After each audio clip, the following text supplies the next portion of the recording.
नमस्कार दोस्तों, success study Baloda YouTube channel में आपका स्वागत है। आज के इस वीडियो में हम 8th ग्रेड अभ्यास पुस्तिका 2022-23 के अंतर्गत कक्षा 6 विषय गणित के अंदर अध्याय 4 आधारभूत ज्यामितीय अवधारणाओं से संबंधित जो प्रश्न हैं उनका अभ्यास करने का हम प्रयास करेंगे। तो चलिए शुरू करते हैं हम आज का वीडियो और सीख लेते हैं कुछ नया। देखिए, इस अध्याय के अंतर्गत पहला जो प्रश्न है वह यह है कि ज्यामिति में एक सूक्ष्म यानी छोटा सा चिन्ह जो कि एक स्थिति निर्धारित करता है उसे क्या कहते हैं, है ना। तो ज्यामिति में क्या है, एक सूक्ष्म जो है चिन्ह होता है जो केवल एक स्थिति को निर्धारित करता है, उसे हम कहते हैं बिंदु यानी पॉइंट। क्या बोलेंगे इसको, है ना, इंग्लिश बोलते हैं हम पॉइंट। अब ये क्या होता है कि केवल अपनी स्थिति को दर्शाता है। इस प्रकार से हमने पेंसिल रखी और उठा ली, ये आपका हो गया बिंदु, क्योंकि बिंदु की न तो लंबाई होती है और न चौड़ाई होती है, ठीक है ना। तो पेंसिल की नोक रखी और हमने उठा ली, यानी वह जो स्थिति होती है, सूक्ष्म चिन्ह होता है, उसे हम बिंदु कहते हैं।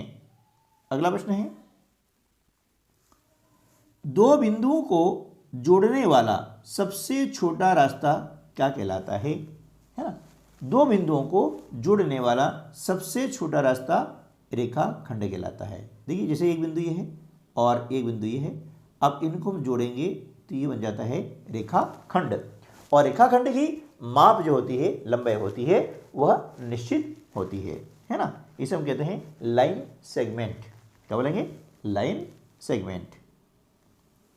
तीसरा जो प्रश्न है, यदि एक रेखाखंड जैसे रेखाखंड AB को दोनों तरफ बिना किसी अंत के विस्तृत किया जाता है यानी एक्सटेंड किया जाता है, तो इस प्रकार प्राप्त आकृति को क्या कहा जाता है, उसे हम कहते हैं रेखा यानी लाइन।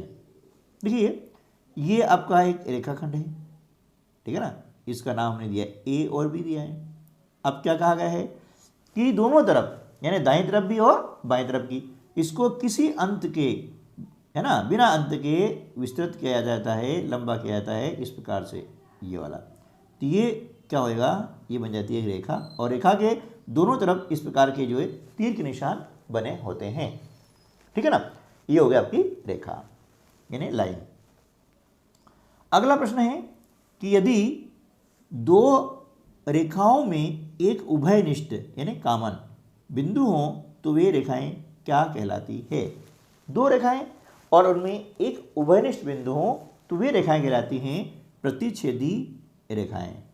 कौन सी रेखा कहलाएगी, प्रतिच्छेदी रेखाएं यानी इंटरसेक्टिंग लाइंस। कैसे, देखिए, एक रेखा ये है ना, इस प्रकार खींची हमने, और दूसरी रेखा इस प्रकार से खींची है। हम देख रहे हैं कि दोनों रेखाओं का ये जो पॉइंट है ये कॉमन है, ये देख रहे हैं ना, ये हमने इसका नाम M दिया है। तो ये जो उभयनिष्ठ बिंदु है दोनों रेखाओं में पाया जा रहा है, ठीक है ना। तो ऐसी जो रेखाएं होती है ये कहलाती है प्रतिच्छेदी रेखाएं यानी इंटरसेक्टिंग लाइन। नेक्स्ट प्रश्न क्रमांक 5, समांतर रेखाओं को समझाते हुए अपने परिवेश से कोई 4 उदाहरण लिखिए। परिवेश मतलब अपने आसपास जो चीज़ आप देखते हैं वो परिवेश कहलाता है। तो इसका हल क्या हो जाएगा, ऐसी रेखाएं जो प्रतिच्छेद नहीं करती समांतर रेखाएं कहलाती है। जैसे रेल की पटरी, सड़क के किनारे, दोनों किनारे, स्केल के सम्मुख किनारे, खिड़की की सलाखें, आपका जो ग्रीन बोर्ड है उसके आमने सामने की जो है रेखाएं, है ना, जो टेबल हमारा है टॉप है उसके आमने सामने की जो है किनारे, किताब हमारी है किताब के आमने सामने किनारे, ये सभी समांतर रेखाओं के उदाहरण हैं। क्योंकि हमें इन्हें कितना भी लंबा करें ये कभी भी एक दूसरे को आपस में काटेगी नहीं, उसका नाम ही है समांतर, यानी उनके बीच में समान अंतर होता है ना। जैसे आपके सामने ये दो रेखाएं बिंदी वाली जो खींची गई हैं इस प्रकार से, है ना, आप देख रहे हैं इसमें कि ये इस प्रकार से, है ना। अब इनके बीच का अंतर जो है ये बीच का अंतर समान है, चाहे यहाँ नापें चाहे हम यहाँ नापें, है ना। तो ऐसी जो रेखाएं होती है ये होती है समांतर रेखाएं, है ना। आप देखेंगे इनको नापेंगे तो आपको हमेशा इनके बीच की दूरी समान होगी। तो नाम से ही आप समझ जाइएगा कि समान अंतर जिन रेखाओं में होता है ना, और दोनों तरफ हम कितना इसको विस्तृत कर दें वे एक दूसरे को प्रतिच्छेद नहीं करना चाहिए, है ना। ये हम कहते हैं समांतर रेखाएं यानी पैरेलल लाइंस। नेक्स्ट क्वेश्चन प्रश्न क्रमांक 6 का किरण किसे कहते हैं, है ना। किरण किसे कहते हैं।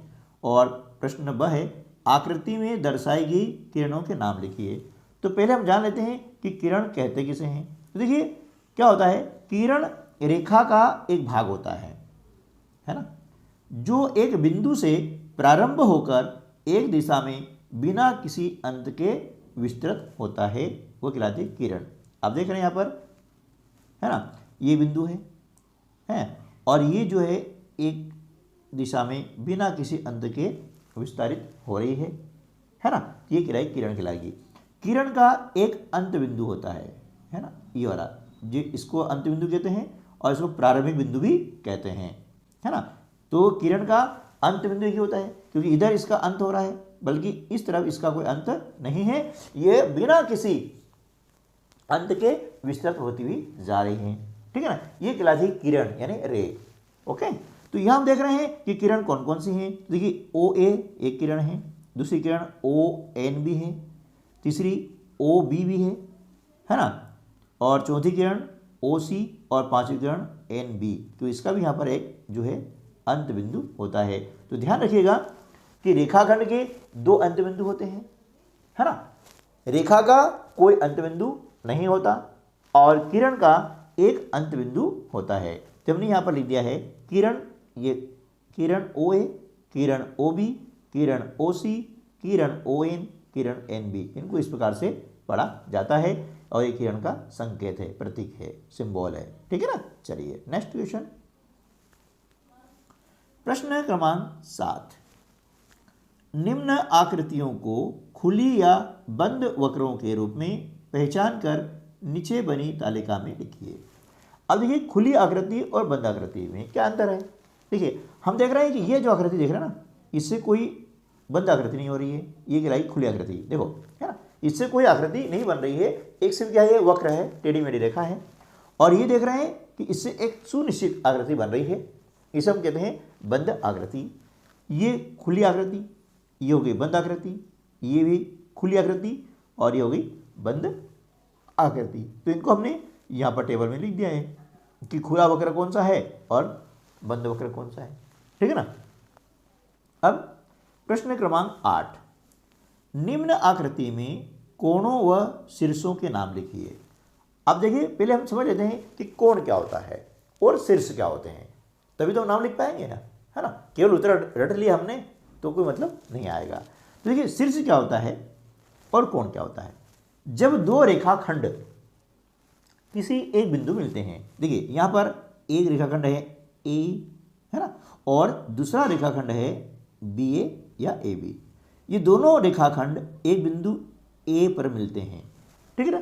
तो जब दो रेखाखंड किसी एक बिंदु पर मिलते हैं तो उस बिंदु को हम कहते हैं शीर्ष। क्या बोलेंगे, शीर्ष बोलेंगे। तो हो गया आपका शीर्ष, हो गया है शीर्ष A, है ना। क्या होगा ये शीर्ष यानी वर्टेक्स। ओके, ये शीर्ष A होगा, ठीक है ना। इसी प्रकार से देख रहे हैं कि रेखाखंड AB और रेखाखंड BC ये दोनों B बिंदु पर मिलते हैं, है ना, बिंदु B पर मिलते हैं। तो ये B क्या हो जाएगा, आपका शीर्ष हो जाएगा, ठीक है ना। ये क्या हो जाएगा, शीर्ष हो जाएगा, समझ आ रहा ना। इसी प्रकार से रेखाखंड BC और रेखाखंड CD ये C बिंदु मिलते हैं तो इसलिए शीर्ष C हो जाएगा, है ना। और इसी प्रकार से रेखाखंड CD और रेखाखंड DE या ED, है ना, बिंदु D पर मिलते हैं इसलिए शीर्ष क्या हो गया, D, ये शीर्ष कहलाएगा। और इसी प्रकार से रेखाखंड AE और रेखाखंड DE ये बिंदु E पर मिलते हैं तो बिंदु EB आपका हो जाएगा शीर्ष यानी वर्टेक्स। ओके, ये सब शीर्ष कहते हैं। चलिए तो हमने यहाँ लिखा है शीर्ष A बी, सी, डी और ई ये आपके शीर्ष हो गए हैं। अब हम समझ लेते हैं कोण। ये कोण क्या होता है ना। अब देखिए कोण में क्या करते हैं कि जब दो रेखाखंड, है ना, अब यहाँ रेखाखंड हो सकते हैं, दो किरणें भी हो सकती हैं, है ना। तो जिस बिंदु मिलती हैं और उनके बीच का जो झुकाव होता है, देखिए ये रेखाखंड है आपका ई ए और ये रेखाखंड है आपका बी ए, ठीक है ना। ये दोनों मिल गए कहाँ पर, ए बिंदु पर। तो बिंदु ए क्या हो गया, शीर्ष हो गया।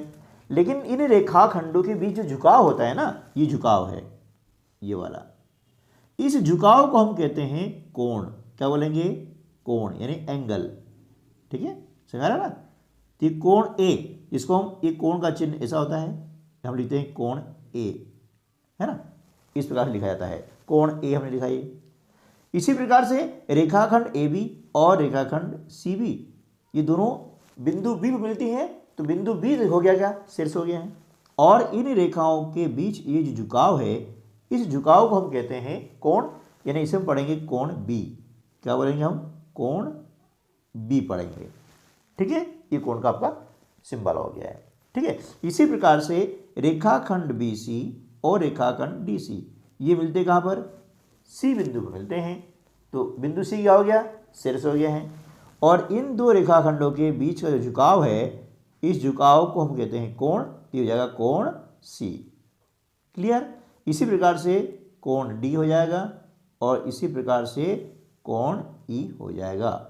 उम्मीद है कि यह कंसेप्ट आपको समझ में आ गया होगा, ठीक है ना। चलिए अगला प्रश्न देख लेते हैं। प्रश्न क्रमांक 9, संलग्न आकृति में वे बिंदु लिखिए जो ए कोण डी ओ ई के अभ्यंतर में स्थित हैं। अब देखिए इस प्रश्न को हल करने के पहले हम इन शब्दों का थोड़ा अर्थ समझ लेते हैं, ताकि प्रश्न आप अच्छे से कर लें और सीख लें। क्योंकि केवल उत्तर लिखने से हम सीख नहीं पाएंगे, हमें सीखना है, लर्निंग करना है ना, केवल रटना नहीं है। तो हम समझ लेते हैं कि अभ्यंतर होता क्या है और बहिर्भाग क्या होता है।